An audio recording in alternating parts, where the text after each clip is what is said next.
$100捡漏一台摩托车是什么样的体验？美国小哥在网上购买了一台摩托车，到货的时候他都惊呆了，因为这台摩托车非常的新，并且车身上基本没有改装痕迹。这是一台400cc排量的2冲程摩托。摩托车的气缸非常大，并且这台摩托车是1977年的版本，油箱上面有2个饮酒俱乐部标签，最近的一个是2018年，所以小哥猜测这辆车应该闲置了7年之久。由于时间太长，摩托车或多或少会有点毛病，比如原装的外壳不见了，取而代之的是一个号码牌，前轮挡泥板没有了，刹车把也坏了。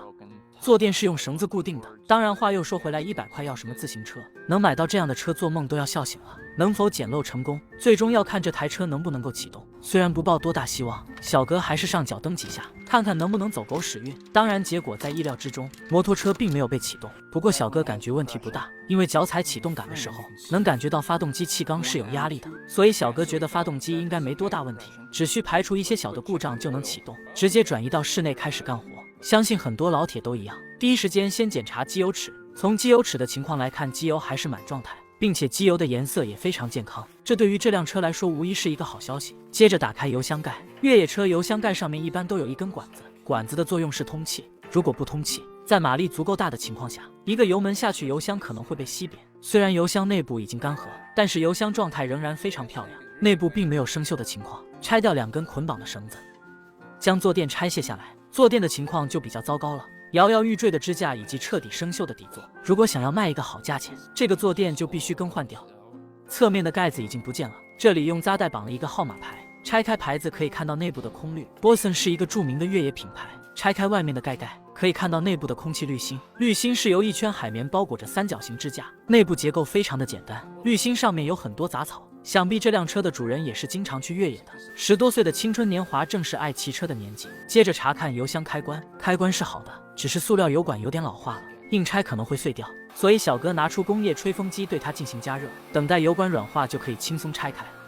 刚才已经看过油箱了，里面是没有汽油的，这里也放不出一滴汽油，闲置7年时间，汽油早就蒸发掉了。将油箱整个拆下来，可以看到油箱的状态还是比较漂亮的，外表的油漆没有任何脱漆的现象，防锈工艺做得非常不错。再看一下这个经典的车架，减震弹簧直接贯穿整个大梁，这是这台越野车核心架构。接着研究发动机，火花塞使用的是传统高压包，拿下火花塞帽，接着将火花塞拆下来，看起来火花塞的状态还不错，并不是特别的黑。将火花塞帽从线路上拧下来，根据小伙多年的玩车经验，这个位置是非常容易忽略的。拆开之后果然发现了问题，电线的金属部分已经看不到了，需要用钳子将前端部分剪掉，这样才能将金属部分露出来，然后就可以重新将火花塞帽拧回去。一个小小的经验又节约了一笔配件费用。给气缸里面喷一些润滑剂，防止启动的时候将气缸拉伤。从这启动的状况来看，还是非常丝滑的。为了保险起见，小伙又在里面加了一些机油，它能够增加活塞之间的密封性。接着将火花塞安装到火花帽上面，启动摩托车，发现火花塞工作正常，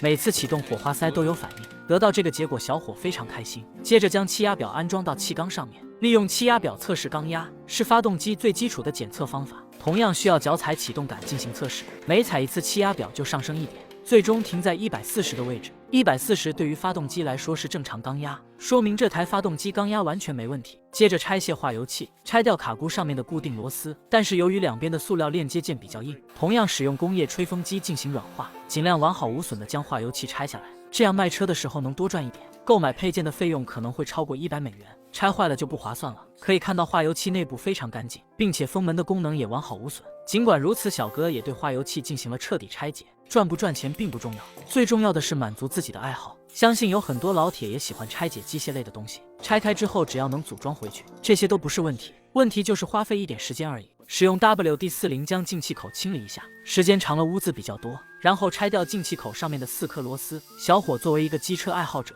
家里面的工具也是非常齐全，这种电动扳手可能一些机修店都没有。进气口上面是一个进气阀，阀门上面有2个簧片，这是一个单向进气阀，进气阀的状态非常不错，在连接位置涂抹一些密封胶，防止进气道漏气。接着重新将进气阀安装回去，拧上4颗固定螺丝。